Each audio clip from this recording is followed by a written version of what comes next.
Assalamualaikum tuan-tuan dan puan-puan, apa khabar? Slow sikit.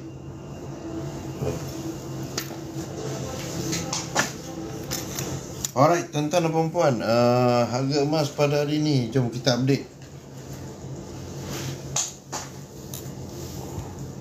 Harga emas hari ini semalam 600 lebih kan, 620 lebih.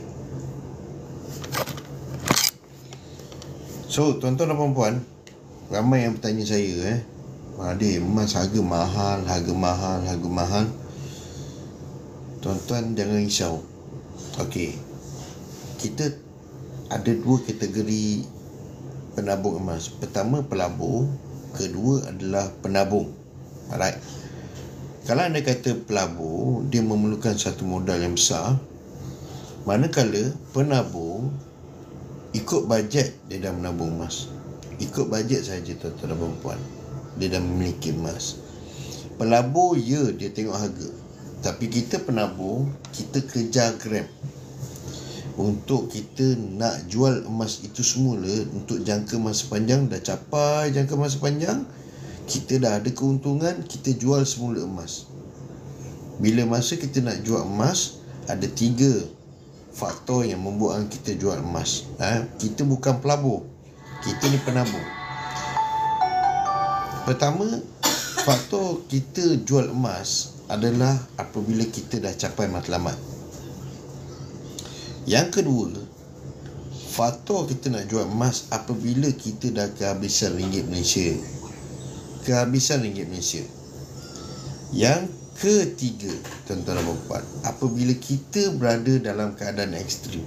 Maknanya ekstrim ni macam mana? Peperangan.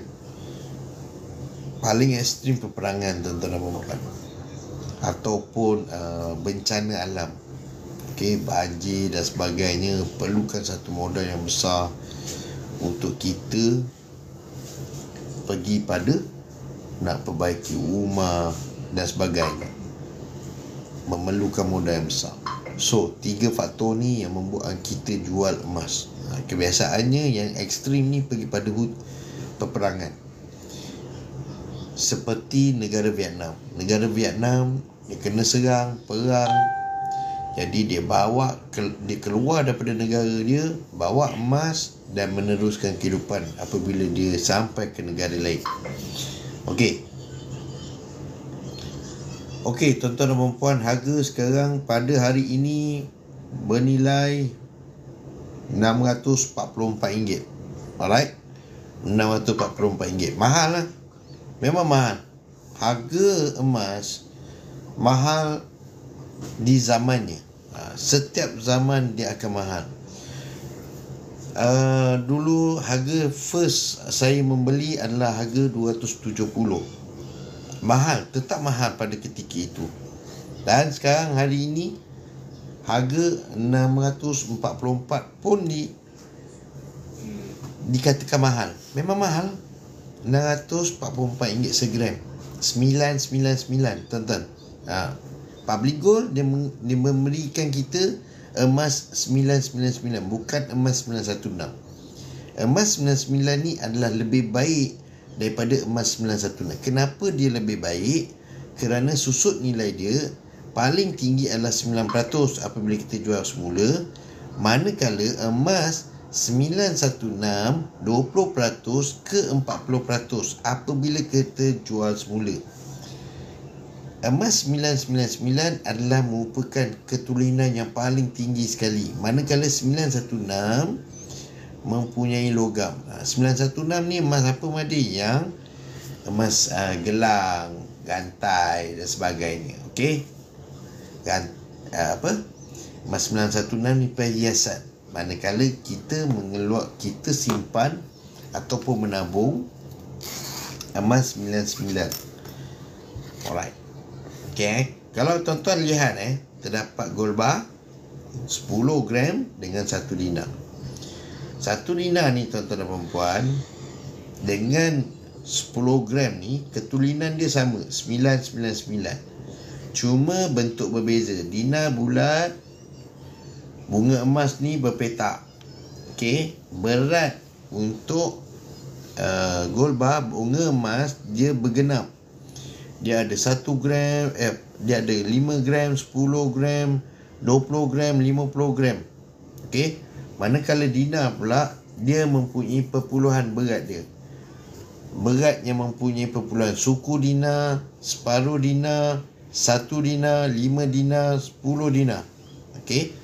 Jadi jangan risau, ianya berkait dengan berat, tapi ketulinan dia adalah sama. Ketulinan dia adalah sama. So, apabila kita bercakap dengan harga emas, nilai dia kenapa tinggi sangat, Madir? Kenapa tinggi sangat? Kita, harga emas dia dipengaruhi oleh geopolitik. Tuan-tuan, sekarang ni dunia tak stabil dari segi geopolitik dia. Jadi harga nilai mesti sama. Kalau anda katalah ada orang bercakap, Madir, satu hari nanti mesti harga akan turun ke lantai. Percaya atau tidak, you akan tengok harga akan turun ke lantai. Okay. Saya dah jawab dalam hati. Saya pun jawab dengan dia. Dan masa yang sama, tak boleh lah kecil hati, takut kecil hati. Saya cakap, pernah lagi harga emas turun ke lantai? Saya jawab macam tu. Tapi dalam masa yang sama, kita kena percaya.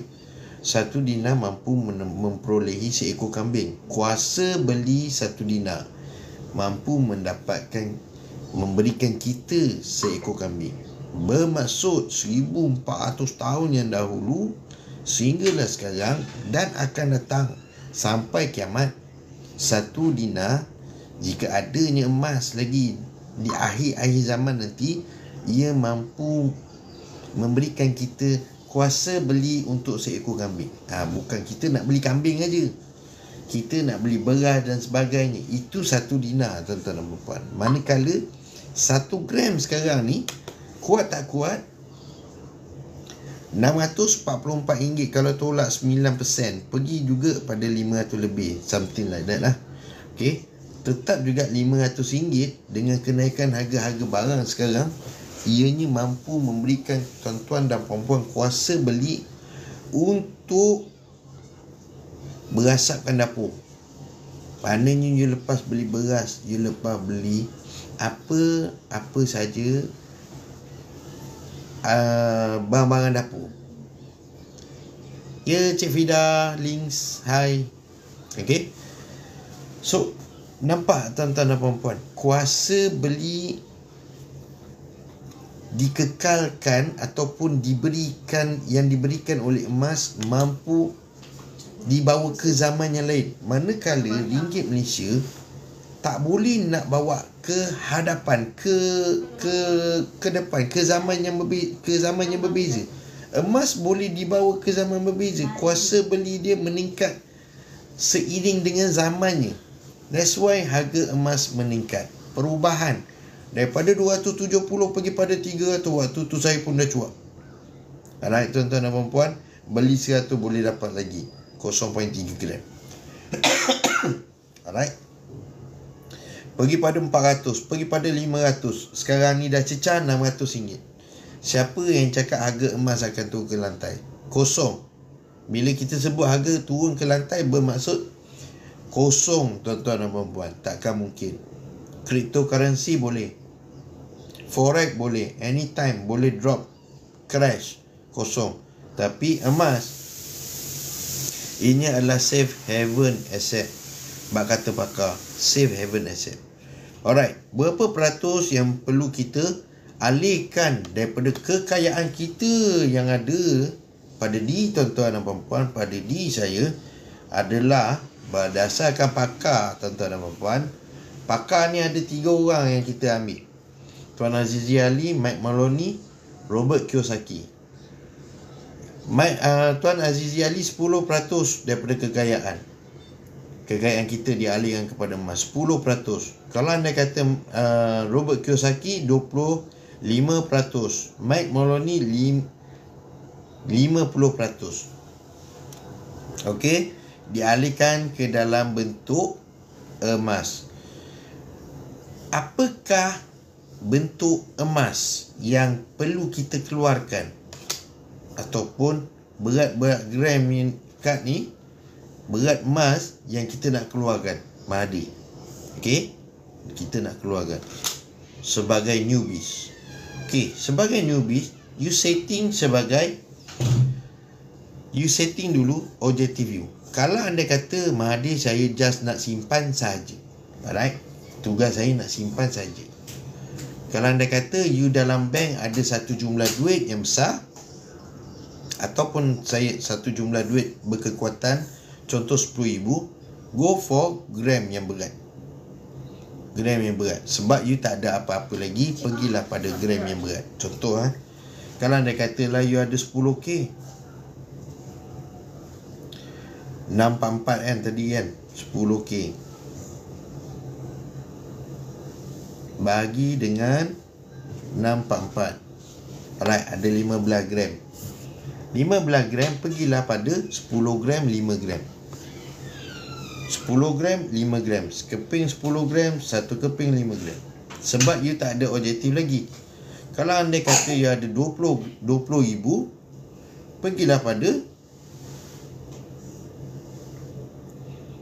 644, pergi pada 31 gram. So, berapa yang boleh dikeluarkan? 20 gram, 10 gram, 1 gram. Okay, then along the way dah dapat 31 gram. Okay, barulah berfikir, fikir apa lagi yang tak dapat dalam kehidupan. Then you settingkan, contoh dana persaraan. Bila pergi pada dana persaraan, tuan-tuan dan puan-puan, bentuk-bentuk emas yang yang you rasakan relevan, okay, adalah pergi pada dana persaraan adalah dalam pelbagai bentuk. Maknanya 1 gram should be okay. Waktu tu you dah plan dah. If anything happen, barang dapur ada dalam 24 bulan, 24 keping 1 gram. Ni bukan 1 gram, tuan-tuan. Okay, 24 keping 1 gram. If anything happen dalam perubatan, bila pencen nanti umur 60, okay, you perlukan something yang doktor cakap kena kos tanggung, alright, pergi pada 50 gram. 50 gram sekeping, 50 gram, kerana you nak dapatkan keuntungan yang tinggi. Then bulan-bulan you nak top up dalam RM2,000 ataupun RM1,000, ataupun spesifik lagi RM2,000. At least lepaslah seekor kambing. Okay, dapatkan 1 dinar. Every month keluarkan 1 dinar. Kumpul, keluarkan bentuk dinar, 1 dinar. Lepas tu dah bosan dengan 1 dinar, suku dinar. Setengah dinar. Dah ada, dah bosan lah dengan setengah dinar. Keluarkan 10 gram pula. Dah ada 10 gram, pergi pada 5 gram. Then rasa ada kekuatan lagi, pergi pada 20 gram. Dah ada kekuatan lagi, pergi pada 50 gram. Dah ada kekuatan lagi, pergi pada 100 gram. Nampak? Dia pelbagai bentuk, tuan-tuan.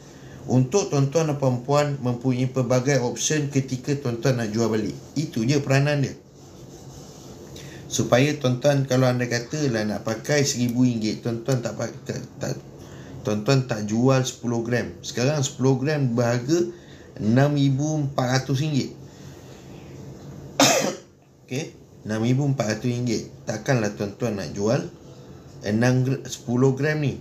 It's better tuan-tuan jual 5 gram ataupun 1 dinar, RM1,000. Alright, ataupun 1 gram tapi dah rugi dah 1 gram. Sebab 1 gram 900. Alright, faham tuan-tuan dan puan-puan? So, itu adalah contoh kepada bentuk yang kita ingin keluarkan. Kalau anda kata pergi pada aset, dapatkan gram yang berat. Kedua, tuan-tuan dan puan-puan,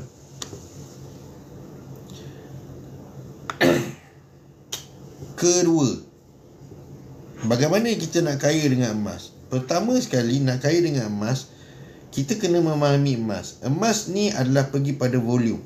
Jika anda katalah 1 tahun saya mampu dah menabung dah 1 gram saja, alright, 1 gram. Adakah tuan-tuan expect 10 tahun yang akan datang tuan-tuan kaya? Okay, 1 gram saja 1 tahun. Takkan mungkin jadi macam tu untuk jadi kaya dengan emas. Alright, Emas tuan-tuan dan puan adalah pergi pada volume. Dia nakkan volume yang banyak. 1 kilo 500 gram.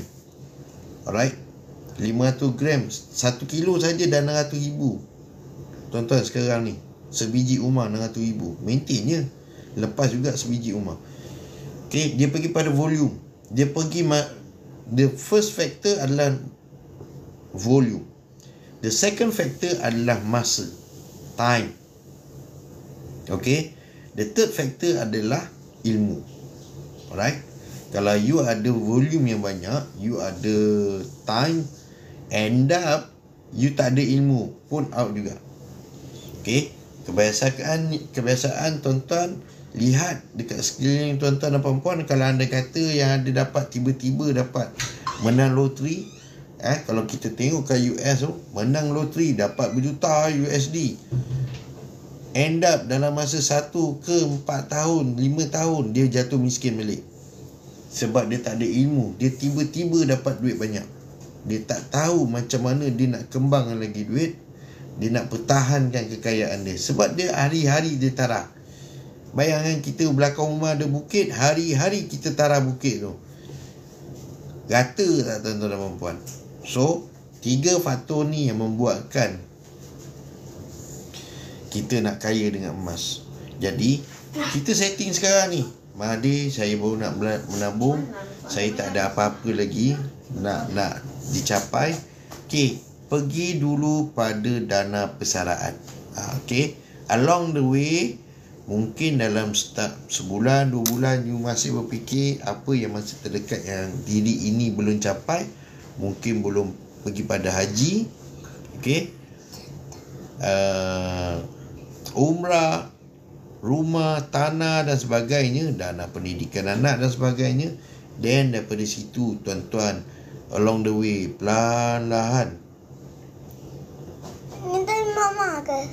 Ni telefon abah. Sibuk. Tu? Tu telefon abah. Ni telefon abah juga. Kenapa telefon abah di luar? Kenapa kacau abah belum buat live? Okay, along the way tuan-tuan akan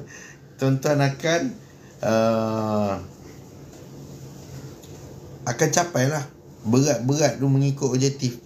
Alright, dapat tuan-tuan dan puan-puan? Okay, tuan-tuan, cara bagaimana kita nak menabung emas ni, Mahathir? Saya nak menabung emas, Mahathir, tapi saya tak tahu macam mana cara nak mula. Pertama, tuan-tuan dan puan-puan, tuan-tuan kena faham, jangan cakap public gold ni daftar nak kena bayar. Pertama sekali kita nak buat adalah daftar dulu. Bagaimana cara nak daftar? Saya buka TikTok saya.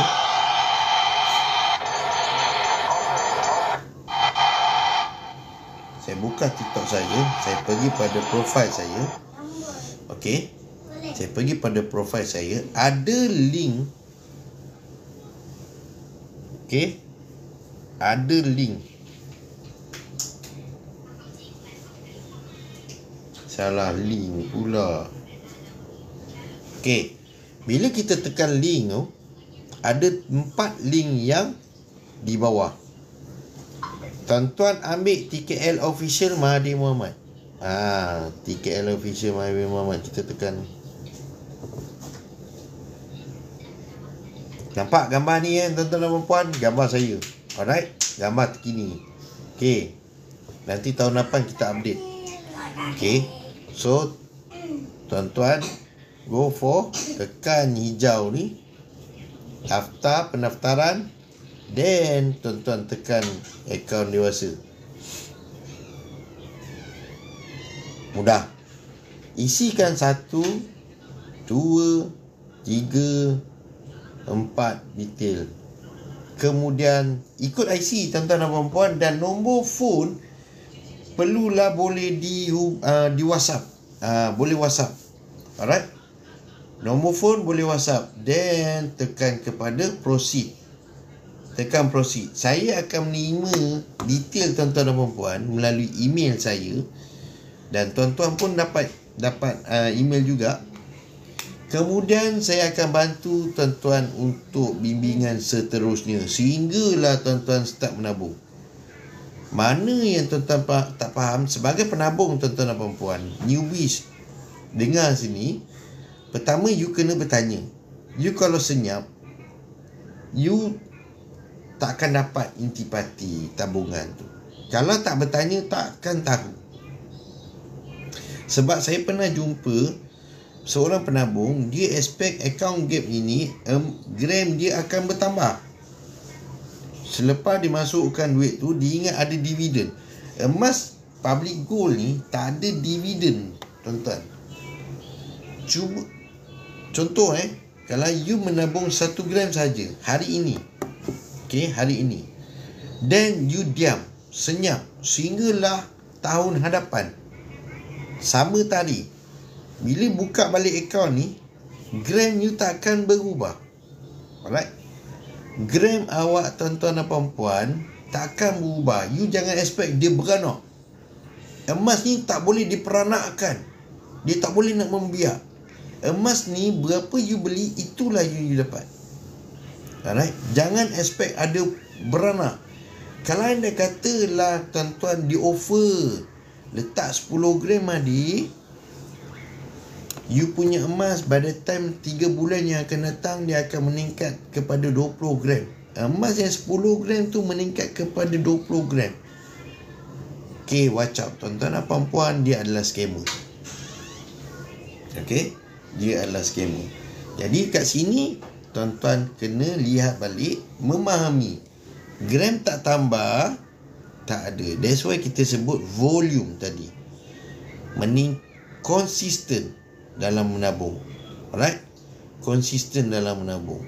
Dia akan menjadi faktor kepada tuan-tuan dan puan-puan kaya dengan emas. Volume, konsisten, masa. Alright? Dia akan pergi pada kaya dengan emas.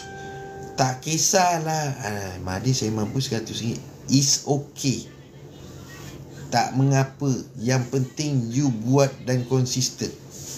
Tak kisahlah kalau dengan RM100 0.15 gram, the next month 1.0.15 gram. Yang penting you consistent. By the time you consistent, then you dapat knowledge seperti ini, sedikit sebanyak dia akan bantu you punya tabungan. Kalau anda katalah tahun ni mampu 100 yang mana, macam mana saya nak meningkatkan emas saya daripada 0.15 gram ataupun saya mampu menabung 100 kepada 200. Kalau anda kata you rasa gaji you masuk RM5,000, mampu RM100, bagaimana kita nak meningkatkan tabungan tu? Tabungan emas means kena buat kerja lebih kerja Grab sikit, dalam 2 jam 3 jam balik kerja buat Grab pun boleh. Dapatkan side income. Apa saja side income yang mampu, pendapatan daripada side income, letakkan dalam bentuk emas. Biasanya orang-orang yang macam ni, dia dah ada kesedaran bahawa dia dah dalam umur 30, 40 tahun. Tak adalah simpanan untuk dana pencen, EPF tak ada, apa pun tak ada, baru sedar kena ada dana pencen. So daripada sini tuan-tuan dan puan-puan, pergi pada side income, dapatkan kerja. Yang kedua, jangan berharap dengan gaji pertama. Gaji pertama dah lepaskan untuk tanggungjawab you dengan keluarga. Dapatkan kerja kedua, kemudian tuan-tuan fokus dengan tabungan apabila dapat pendapatan daripada gaji daripada pendapatan kedua, kerja yang kedua dapat. Jangan you sekali-kali jual emas balik, lepas tu you masuk dalam satu skim yang cepat memberikan keuntungan. Jangan ingat you masuk forex, you boleh naik kapal terbang, sewa kapal terbang. Jangan terpengaruh. Ingat tuan-tuan dan puan, ASB tabung haji pun dia berani bagi 5% dividen. Tiba-tiba you dapat 30% dividen.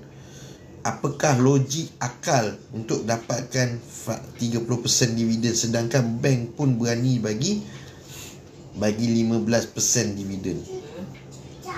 Okey, untuk saham-saham mereka 15%. Okey, kalau anda kata 30%, 40%, within 3 months, 1 bulan boleh dapat 30% dividen, something wrong somewhere. Jarang easy money datang. Alright? Kecuali you lahir-lahir anak orang kaya, keliling you semua orang kaya, pakcik, makcik semua jutawan. Lain cerita. Lain ceritanya. Alright, tuan-tuan, sampai sini sahaja. Saya doakan tuan-tuan dan puan jadi jutawan Islam, jadi jutawan non-Muslim, capai matlamat tuan-tuan dengan emas. InsyaAllah saya akan bantu tuan-tuan dan puan menabung, capai matlamat tuan-tuan dan puan jangka masa panjang dengan emas dekat public gold di bawah bimbingan saya. Okey, saya Mahathir Mohamad, dibimbing oleh Puan Malia Ramli. Saya akan guide tuan-tuan dan puan capai matlamat tersebut. Kapten Emas, Assalamualaikum. Bye-bye.